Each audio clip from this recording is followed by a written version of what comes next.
Hello friends, आज हम बात करेंगे अगर कोई व्यक्ति माइनर है, 18 से कम है और उससे कोई अपराध हो जाता है और उसके अगेंस्ट अगर एफआईआर रजिस्टर्ड होती है, क्रिमिनल केस चलता है, ट्रायल चलाओ, उस ट्रायल के बाद चाहे वो एक्विटल हो गया हो या कन्विक्टेड हो गया हो, दोष सिद्ध हो गया हो या फिर बरी हो गया हो, तो उसका सरकारी नौकरी पे क्या प्रभाव पड़ता है।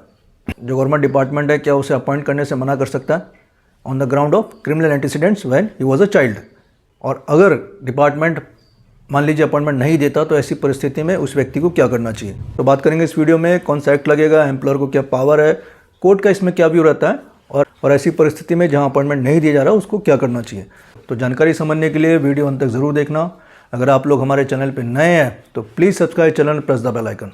कि गवर्नमेंट जॉब का जो प्रोसेस है वो क्या है कि एडवर्टीजमेंट आएगा, विज्ञप्ति आएगी और उसमें आपको अप्लाई करना है। अभी एप्लीकेशन फिल की जाती है तो उसमें कई बार आपसे पूछा जाता है एजुकेशन बैकग्राउंड के अलावा ये भी पूछा जाता है कि आपके अगेंस्ट कभी कोई क्रिमिनल केस रजिस्टर्ड हुआ है, ये सब जानकारी मांगी जाती है।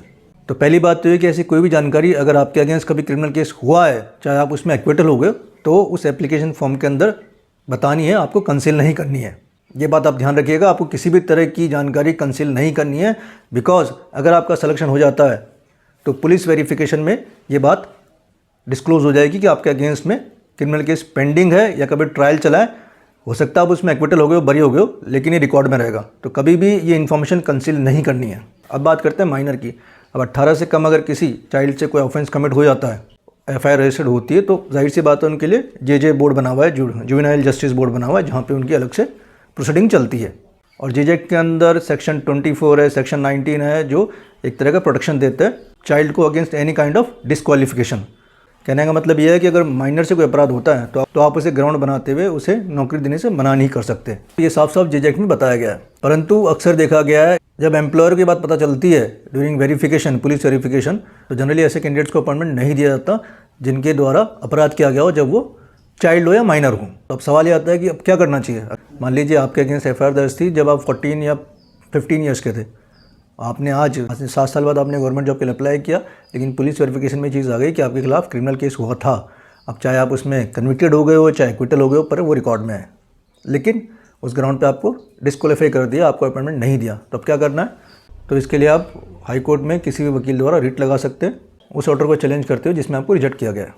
क्योंकि सेक्शन 24 जेजे एक्ट साफ साफ कहता है कि अगर किसी माइनर द्वारा अपराध होता है तो उसे ग्राउंड नहीं बनाया जा सकता उसकी डिस्क्वालिफिकेशन के लिए। कोर्ट का व्यू भी यही रहता है।